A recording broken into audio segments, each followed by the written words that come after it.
বেতন কাঠামোর ১১তম গ্রেড বাস্তবায়নের আশ্বাসে সব ধরনের আন্দোলন কর্মসূচি প্রত্যাহার করেছেন সরকারি প্রাথমিক বিদ্যালয়ের সহকারী শিক্ষকরা। সোমবার রাতে সচিবালয়ে অর্থ সচিব মোহাম্মদ খায়রুজ্জামান মজুমদার এবং প্রাথমিক ও গণশিক্ষা মন্ত্রণালয়ের সচিব আবু তাহের মোহাম্মদ মাসুদ রানার সঙ্গে বৈঠকের পর শিক্ষক নেতারা কর্মসূচি প্রত্যাহারের ঘোষণা দেন। এরপরই শিক্ষকরা শহীদ মিনারে অবস্থান কর্মসূচি থেকে নিজেদের প্রতিক্রিয়া জানান। সেখানে আছেন আমাদের সহকর্মী রায়হান কবির, যুক্ত হচ্ছি তার সাথে।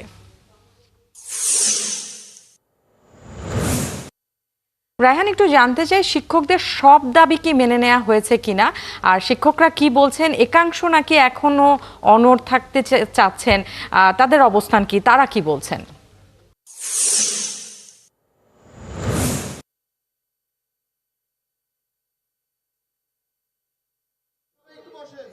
ন্যান্সি, আসলে যেমনটি বলছিলেন যে আসলে প্রেস বিজ্ঞপ্তির মাধ্যমে মন্ত্রণালয় থেকে জানানো হয়েছে তাদের যে ১০ম গ্রেডের যে দাবিটি ছিল সেটিকে ১১তম গ্রেডে উপনীত করা হবে।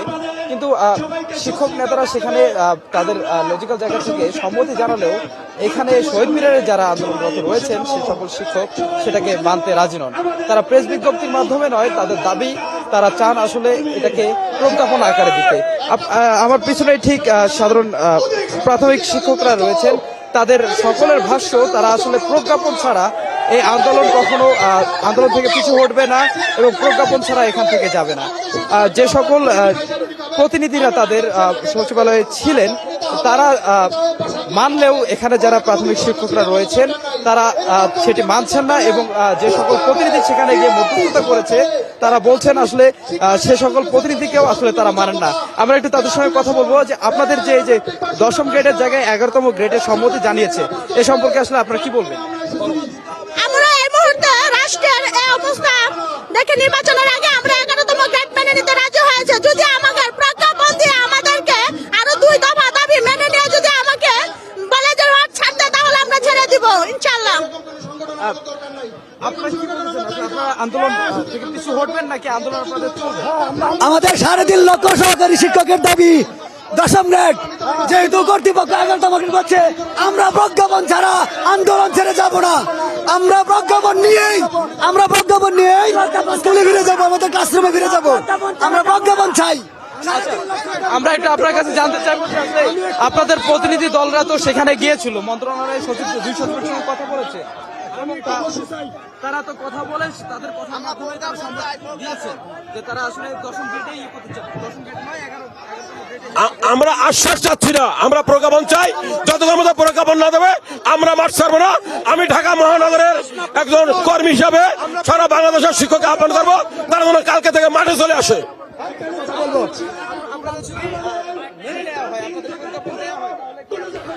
রায়হান, আপনাকে ধন্যবাদ। আপনার মাধ্যমে আমরা জানছিলাম শিক্ষকদের যে একাংশ শহীদ মিনারে রয়েছে, সেই শহীদ মিনারে তাদের অবস্থান কি এবং তারা কি বলছেন সেটা আমরা জানছিলাম। চলে যাচ্ছি পরের সংবাদে। নিষিদ্ধ রাজনৈতিক দল আওয়ামী লীগের বিরুদ্ধে জুলাই মানবতা বিরোধী অপরাধের তদন্ত কার্যক্রম শেষ করা সময় সাপেক্ষ বলে মনে করছে প্রসিকিউশন। একজন প্রসিকিউটর জানান, দলটির বিরুদ্ধে সারা দেশ থেকে অপরাধের তথ্য উপাত্ত সংগ্রহ শুরু হয়েছে, তবে সাবেক মন্ত্রী ওবায়দুল কাদের, আনিসুল হকদের বিরুদ্ধে তদন্ত শেষ পর্যায়ে। আরও জানাচ্ছেন সৈকত সাদিক। জুলাই মানবতা বিরোধী অপরাধের একটি মামলায় ক্ষমতাচ্যুত প্রধানমন্ত্রী শেখ হাসিনার বিচার ট্রাইব্যুনালে প্রায় শেষ। কবে রায় ঘোষণা করা হবে সেটা ১৩ নভেম্বর জানাবে আন্তর্জাতিক অপরাধ ট্রাইব্যুনাল ১। এজন্য ট্রাইব্যুনাল ও এর আশেপাশের এলাকায় নিরাপত্তা ব্যবস্থা জোরদার করা হয়েছে। আগামী ১৩ই নভেম্বর রায়ের তারিখ নির্ধারণের জন্য দিন ধার্য আছে। এদিকে হাসিনার দল আওয়ামী লীগের বিচার তদন্তে কর্মকর্তা নিয়োগ দিয়েছে ট্রাইব্যুনাল। এটা সুমোটো করা হয়নি, এটি কিন্তু আরেকটি রাজনৈতিক দলের আবেদনের, লিখিত আবেদনের প্রেক্ষিতেই এই তদন্তটা শুরু হয়েছে। এর অগ্রগতি কি তা নিয়ে জানতে চাওয়া হয় প্রসিকিউশনের কাছে। একজন প্রসিকিউটর জানান, এই তদন্তে বেশ সময় লাগবে। যেহেতু এটা একটা রাজনৈতিক দলের বিরুদ্ধে তদন্ত এবং এই ঘটনাটা সারা দেশব্যাপী তদন্তের বিষয়, সারা দেশের প্রত্যেকটি ইউনিটে বা বেশিরভাগ ইউনিটে ওই রাজনৈতিক দলের অপরাধমূলক কর্মকাণ্ড পরিচালিত হয়েছে কিনা সেটা দেখাতে হবে। সকল ডকুমেন্টারি এভিডেন্সের এখানে বিষয়, সকল বা বেশিরভাগ জেলা থেকে সাক্ষী আনতে হবে। এটা একটা সময় সাপেক্ষ বিষয়, এই জন্য এটা যে খুব সহসাই হবে বলে আমরা মনে করি। এই প্রসিকিউটর আরও জানান, দলটির শীর্ষ নেতা ওবায়দুল কাদের, সালমান এফ রহমান, আনিসুল হক, পলক সহ অন্যান্যদের বিরুদ্ধে 10টি মামলার তদন্ত প্রতিবেদন শিগগিরই তাদের হাতে আসবে। ওবায়দুল কাদের সাহেব সহ এখানে বেশ একটা গ্রুপ আছে, 7 থেকে 8 জন।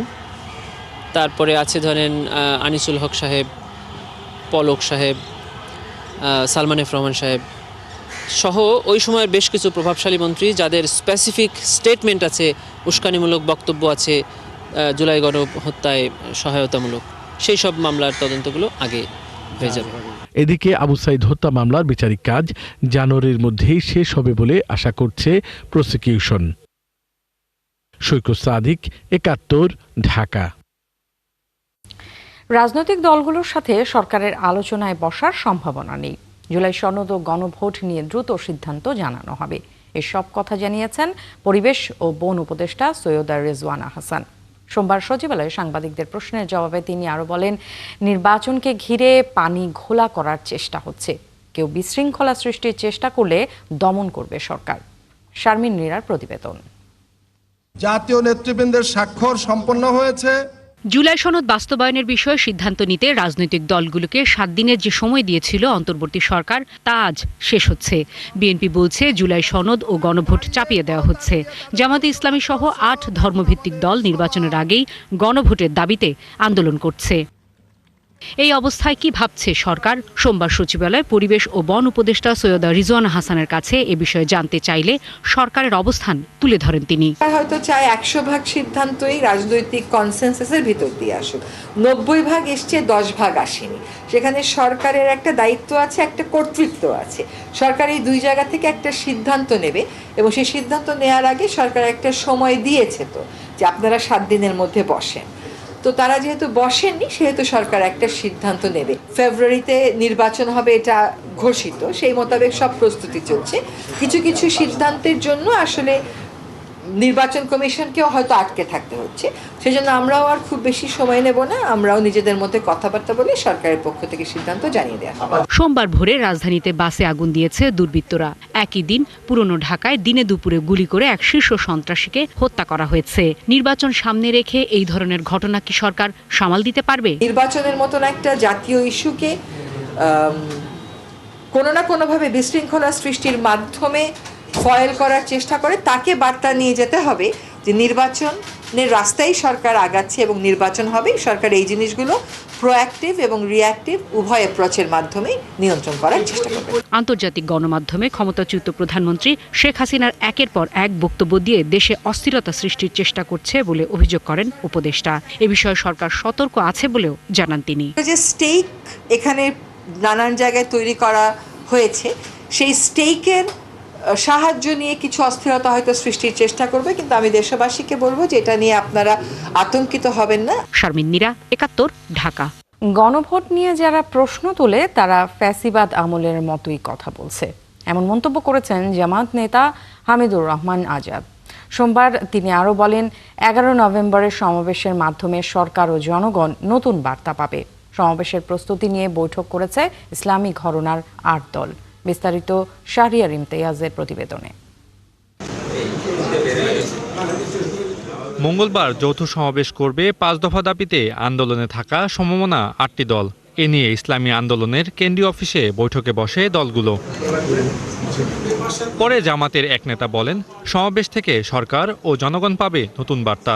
আমরা আশা করছি সেই কর্মসূচির মাধ্যমে দেশ এবং জাতি একটা নির্দেশনা পাবে, সরকারও এখান থেকে তার সঠিক মেসেজটা পাবে, আসলে আমরা কি বলতে চাই, জনগণ কি বলতে চায়। সংবিধানে গণভোটের বিধান নেই। এর দাবিতে ইসলামী দলগুলোর চলমান আন্দোলন কতটুকু যৌক্তিক, এ প্রশ্নের উত্তর দেন তিনি। পঞ্চদশ সংশোধনের আগে কিন্তু গণভোট ছিল, তাহলে একটা ফ্যাসিজমের আমলেই যেই সংবিধানটা সংশোধন করা হয়েছে, এটা কিন্তু কোর্টে মামলা চলছে। চূড়ান্ত রায় আসলে আমরা বুঝবো সেটা কোথায় গিয়ে ঠেকে। 2 নম্বর, এই যে প্রশ্ন যদি কোনো রাজনৈতিক দল তোলেন, তাহলে তারা ফ্যাসিবাদের অবস্থানটাকে সমর্থন করেন। তিনি আরও বলেন, আলোচনার জন্য বিএনপি ডাকলে তাতে সাড়া দেবে ইসলামী দলগুলো। তা আমরাও প্রকাশ্যে বলে দিলাম যে আপনারা ডাকেন, আমরা যাব। শাহরিয়ার ইমতিয়াজ, ৭১, ঢাকা। বাংলাদেশের নির্বাচন পেছালে এর দায় বিএনপি জামাতকে নিতে হবে। সোমবার এমন মন্তব্য করেছেন এনসিপির মুখ্য সমন্বয়ক নাসির উদ্দিন পাটোয়ারি। জুলাই সনদ ও গণভোট নিয়ে উভয় দলকে সমাধানে আসতে আহ্বান জানান তিনি। আরেক নেতা সারাওয়ার তুষারের অভিযোগ, বিএনপি জামাত প্রকাশ্যে ও গোপনে পতিত আওয়ামী লীগের শীর্ষ সন্ত্রাসীদের আশ্রয় দিচ্ছে। আরও জানাচ্ছেন রাশেদ আনিস।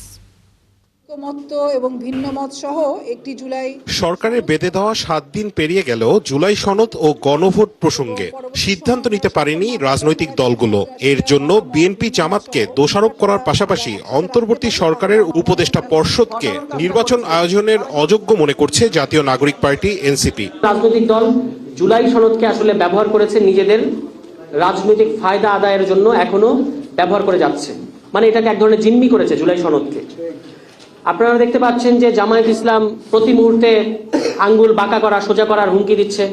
তারা রাস্তায় নামবে, ঢাকা শহরের চেহারা বদলে দেবে, এই সমস্ত কথা বলছে। এই সরকারের যে উপদেষ্টা পর্ষদ, যে উপদেষ্টারা আছেন, তারা এই জটিল পরিস্থিতি মোকাবেলা করার ক্ষেত্রে, ডিল করার ক্ষেত্রে চরমভাবে অযোগ্য এবং তাদের মারাত্মক রকমের অদক্ষতা আছে। এদিন জুলাই সনদে শ্রমিক শ্রেণীর রাজনৈতিক অবমূল্যায়ন শীর্ষক আলোচনা সভা করে দলটি। এত টাকা লুটপাট হচ্ছে বাংলাদেশে। এনসিপি নেতা সারাওয়ার তুষার বলেন, জুলাই সনদ নিয়ে সরকার নিষ্ক্রিয়। আর আওয়ামী লীগের সাথে বিএনপি জামাতের সম্পর্ক নিয়েও কথা বলেন তিনি। একদিকে তো জামায়াত ইসলাম আঙ্গুল বাঁকা করা কিংবা ওই যে ঢাকা শহরের মানচিত্র বদলে দিবে এটা তো বলছে, অন্যদিকে বিএনপি বলছে আমরাও মাঠে নামবো। তো এই যে সংঘাতময় একটা পরিস্থিতি তৈরি হচ্ছে, এটার দায় তো সরকারকে নিতে হবে। আপনারা রেফারি, মনে রাখবেন, এটা রেফারি মানে হচ্ছে যে দল যখন ফাউল করবে প্রয়োজনে হলুদ কার্ড দেখাবেন, প্রয়োজনে লাল কার্ড দেখাবেন, কিন্তু নিষ্ক্রিয় থাকা যাবে না। নিরপেক্ষতা মানে নিষ্ক্রিয়তা না। আপনারা নিষ্ক্রিয় আচরণ করছেন, আমাদের মধ্যে একটা চরম আস্থাহীনতা তৈরি করেছেন, একটা অনিশ্চিত পরিবেশ তৈরি করেছেন। এই সময় দলটির মুখ্য সমন্বয়ক নাসির উদ্দিন পাটোয়ারি বলেন, নির্বাচন পেছালে দায় বিএনপি জামাতের। জুলাই সনদের আইনি ভিত্তি না হয় তাহলে কিন্তু ইলেকশন যদি পিছিয়ে যায়, আপনারা দুই দল ইতিহাসে ইলেকশন পিছানোর জন্য দায়ী থাকবেন। তিনি আরো বলেন, বিএনপি যদি জুলাই সনদে নোট অফ ডিসেন্ট ঢোকানোর পায়তারা করে, তাহলে সবাইকে নিয়ে রাজপথে নামা হবে। ঐক্যমত কমিশনের ভাষ্য থেকে বের হয়ে নোট অফ ডিসেন্টকে ঢোকানোর যদি কোনো পায়তারা করে, তাহলে কিন্তু আমরা সবাইকে নিয়ে, শহীদ ফ্যামিলি থেকে শুরু করে আহত যারা যোদ্ধা রয়েছেন, আমরা রাজপথে আবার যাব। রাশেদ আনিস, ৭১, ঢাকা। জাতীয় নির্বাচন নিয়ে জনগণের আগ্রহ থাকলেও একটি মহল ভোট পিছিয়ে দেওয়ার চক্রান্ত করছে বলে জানিয়েছেন বিএনপি মহাসচিব মির্জা ফখরুল ইসলাম আলমগীর। আর জুলাই আন্দোলনের সব কৃতিত্ব কেউ যদি ছাত্রদের হাতে তুলে দিতে চান, তা ঠিক হবে না বলে মন্তব্য করেছেন বিএনপির স্থায়ী কমিটির সদস্য ডক্টর আব্দুল মঈন খান। আলাদা দুই অনুষ্ঠানে বিএনপি নেতারা এসব কথা বলেন। বিস্তারিত মাহিলা ইসলামের রিপোর্টে। ঠাকুরগাঁয়ে মুক্তিযোদ্ধা কমপ্লেক্সে বীর মুক্তিযোদ্ধাদের সাথে বিএনপি মহাসচিবের আলোচনা অনুষ্ঠানে মির্জা ফখরুল বলেন, ধর্মকে ব্যবহার করে একটি দল বিভেদ সৃষ্টি করছে। এরা আজকে দেশটাকে গিলে খাওয়ার চেষ্টা করতেছে। আমাদের ধর্মপ্রাণ মুসলমান ভাইদের ধর্মীয় অনুভূতিকে বিক্রি করে তারা ওই কাজগুলো করতে যাচ্ছে। জাতীয় নির্বাচন নিয়ে জনগণের আগ্রহ থাকলেও তা বানচালের চেষ্টা করছে একটি মহল, অভিযোগ বিএনপি মহাসচিবের। একটি মহল যারা 1971 সালে পাকিস্তান হানাদার বাহিনীর সঙ্গে যোগ সাজেশ করে দেশের মুক্তিযোদ্ধা হত্যা করেছিল, তার পরিবারকে হত্যা করেছিল, তাদের মেয়েদেরকে তুলে দিয়েছিল খান বাহিনীর হাতে। তাদের সঙ্গে দেশের মানুষ আপোষ করতে পারে। এদিকে বিএনপির গুলশান কার্যালয়ে জাতীয়তাবাদী সামাজিক সাংস্কৃতিক সংস্থা জাসাসের একটি অনুষ্ঠানে কথা বলেন মঈন খান। তিনি বলেন, জুলাই আন্দোলন 36 দিনের নয়, 17 বছরের ফসল। এই ফসল কারোর একার নয়। প্রায় 43টি রাজনৈতিক দল আমরা কিন্তু সেই সময় রাজনীতি ছিলাম, এবং এই সব কিছুর ফলশ্রুতিতে একটি পর্যায়ে এসেছিল যখন 5ই আগস্ট এই আন্দোলনকে যদি কেউ ছাত্রদের হাতে কেন্দ্রীভূত করে দিতে চান, আমি সেটা নিষেধ করব না, কিন্তু আমি বিনীতভাবে বলবো সেটা হয়তো সঠিক বিশ্লেষণ নাও। এখন দেশের প্রধান চ্যালেঞ্জ একটি অবাধ নির্বাচনের মাধ্যমে সত্যিকারের গণতান্ত্রিক রাষ্ট্র গঠন করা বলেও জানান তিনি। আসুন আমরা সবাই মিলে বাংলাদেশকে একটি সত্যিকার অর্থে গণতান্ত্রিক দেশে পরিণত করি। মাহিলা ইসলাম, ৭১, ঢাকা। ঢাকায় বসে রাস্তা দখল করে কোনো দাবি বাস্তবায়ন নয়। জনগণের ম্যান্ডেট নিয়ে সংসদে এসে দাবি উত্থাপনের আহ্বান জানিয়েছেন বিএনপির স্থায়ী কমিটির সদস্য আমির খসরু মাহমুদ চৌধুরী। সোমবার institute of diploma engineers Bangladesh IDEBর ৫৫তম প্রতিষ্ঠাবার্ষিকী উপলক্ষে আয়োজিত অনুষ্ঠানে তিনি এসব কথা বলেন। তিনি বলেন, জনগণের রায় ছাড়া অন্তর্বর্তী সরকার বা কোনো রাজনৈতিক দল রাষ্ট্রের গুরুত্বপূর্ণ কোনো সিদ্ধান্ত নিতে পারবে না। যুগের সাথে তাল মিলিয়ে চলতে প্রযুক্তিতে দক্ষ হওয়ারও পরামর্শ দেন আমির খসরু। এ সময় বিএনপির এই নীতি নির্ধারণী সদস্য আরও জানান, হাসিনার মতো মেগা প্রজেক্ট নয়, বরং আগামীর বাংলাদেশের রাষ্ট্র ক্ষমতায় গেলে বিএনপির বিনিয়োগ হবে দেশের মানুষের কর্মসংস্থান নিশ্চিতের। যতটুকু ঐক্যমত হয়েছে, সনদ সই হয়েছে, chapter closed, let us go to election. দয়া করে জনগণের কাছে যান, আগামী নির্বাচনে জনগণের ম্যান্ডেট নিয়ে তারপরে সংসদে এসে আপনার দাবি দেওয়া পূরণ করে। এই ঢাকায় বসে দলাদলি করে, রাস্তা দখল করে, জনগণকে বাইরে রেখে গণতন্ত্র কাজ করে না। গণতন্ত্র কাজ করে জনগণের মাধ্যমে। সংসদ সদস্য নির্বাচিত হলে ঢাকার শ্যামপুর জুরাইনের জলাবদ্ধতা দূর করার পাশাপাশি এলাকার সকল প্রকার নাগরিক সুবিধা বাড়ানোর জন্য কাজ করবেন বলে জানিয়েছেন ঢাকা ৪ আসনে বিএনপির মনোনীত প্রার্থী তানভীর আহমেদ রবিন। সোমবার বিকেলে নির্বাচনী জনসংযোগ ও মিছিলে গণমাধ্যমকে একথা বলেন তিনি। শ্যামপুরে নিজের বাসভবন থেকে গণসংযোগ শুরু করেন তিনি। বিপুল সংখ্যক নেতাকর্মী ও সমর্থক মিছিলে অংশ নেন। এ সময় গণমাধ্যমকে বলেন, বিগত ১৭ বছরে যারা ক্ষমতা কুক্ষিগত করে রেখেছিল তারা এলাকার উন্নয়নে কোনো কাজ করেনি। ফলে ঢাকা ৪ আসনের ভোটাররা সব ধরনের নাগরিক সুবিধা থেকে বঞ্চিত ছিল। আগামী নির্বাচনে বিজয়ী হলে এলাকার সমস্যা সমাধানে নিরলস কাজ করার অঙ্গীকার করেন তিনি। এটা একটা শিল্পাঞ্চল, অনেক ইন্ডাস্ট্রিজ ছিল। আপনার বিগত 18 বছরে প্রায় অর্ধেকের বেশি ইন্ডাস্ট্রিজগুলি বন্ধ হয়ে গেছে এবং সেটাতে আমার এলাকার তরুণদের, এলাকার মেধাবীদের, এলাকার যুবকদের যে কর্মসংস্থান তাদের তৈরি করার কথা ছিল সেটি তারা তৈরি করেনি। তো আমাদের একটা উদ্দেশ্য থাকবে যে আমার এলাকার যতগুলি ইন্ডাস্ট্রিজ আছে সেগুলি সরকারি সহযোগিতার মাধ্যমে, আমাদের বিভিন্নভাবে সহযোগিতার মাধ্যমে সেগুলি কিভাবে পুনরায় চালু করা যায় এবং তরুণদের জন্য এখানে কর্মসংস্থানের ব্যবস্থা করা যায়। পুলিশের সাবেক আইজিপি বেনজির আহমেদের বিরুদ্ধে চার্জশিট অনুমোদন করেছে দুর্নীতি দমন কমিশন। সোমবার দুদকের একজন সহকারী পরিচালক আরও জানান, সাবেক পুলিশ প্রধানের সম্পদের তথ্য বেশ কয়েকটি দেশে চিঠি দেওয়া হয়েছে। বিস্তারিত নজরুল ইসলামের প্রতিবেদনে। চলতি বছরের ফেব্রুয়ারি মাসের ২০ তারিখ ১১,৩৪,৫০,০০০ টাকা পাচারের অভিযোগে পুলিশের সাবেক মহাপরিদর্শক বেনজির আহমেদ তার স্ত্রী ও 2 কন্যার বিরুদ্ধে মামলা করে দুর্নীতি দমন কমিশন। উপপরিচালক হাফিজুল ইসলাম বাদী হয়ে এই মামলাটি করেন। বেনজির ছাড়াও অন্য আসামিরা হলেন তার স্ত্রী জিশান মির্জা, 2 মেয়ে ফারহিন রিশাদ ও রাইসা। মামলার এজাহারে বলা হয়েছে, বিভিন্ন ব্যাংকের 60টি হিসাব থেকে সর্বমোট 11.34 কোটি টাকা উত্তোলন করে দেশ ছাড়েন এই পুলিশ প্রধান। দুদকের দায়ের করা মামলার 10 মাস পর পুলিশের সাবেক আইজিপি বেনজির আহমেদের বিরুদ্ধে চার্জশিট অনুমোদন করে দুদক। বিভিন্ন ব্যাংক হিসাব, ব্যবসা প্রতিষ্ঠান, যৌথ মূলধনী প্রতিষ্ঠানে বিনিয়োগ দেখিয়ে স্থানান্তর, হস্তান্তর, রূপান্তর করার তদন্তকালে বেরিয়ে আসে। ফলে দুর্নীতি দমন কমিশন আসামি বেনজির আহমেদের নামে বিজ্ঞ আদালতে চার্জশিট দাখিলের অনুমোদন দিয়েছে। বেনজির আহমেদের বিদেশে থাকা অবৈধ সম্পদের খোঁজে যুক্তরাষ্ট্র, কানাডা সহ বেশ কয়েকটি দেশে চিঠি দিয়েছে কমিশন। বেনজির আহমেদের নামে আমেরিকা, কানাডা, ইউকে সহ বিদেশে অবস্থিত স্থাবর অস্থাবর সম্পদ এবং বর্ণিত ব্যবসায়িক প্রতিষ্ঠানে বিনিয়োগকৃত অর্থের সাক্ষ্য প্রমাণের জন্য MLR প্রেরণ করা হয়েছে। এর আগে দুদকের আবেদনের প্রেক্ষিতে পুলিশের সাবেক মহাপরিদর্শক বেনজির আহমেদের যুক্তরাষ্ট্রের 2টি সম্পদ জব্দের আদেশ দেন আদালত। সম্পদগুলো কেনা হয় 2023 সালের জুনে, যার প্রতিটির আনুমানিক মূল্য $2,15,000 মার্কিন ডলার। নজরুল ইসলাম, 71, ঢাকা। দর্শক, চলছে সংবাদ সংযোগ। সরাসরি সংবাদ অনুষ্ঠান দেখতে চোখ রাখুন 71-এর ফেসবুক পেজে এবং সাবস্ক্রাইব করুন 71-এর ইউটিউব চ্যানেলে। থাকুন 71-এর সাথেই।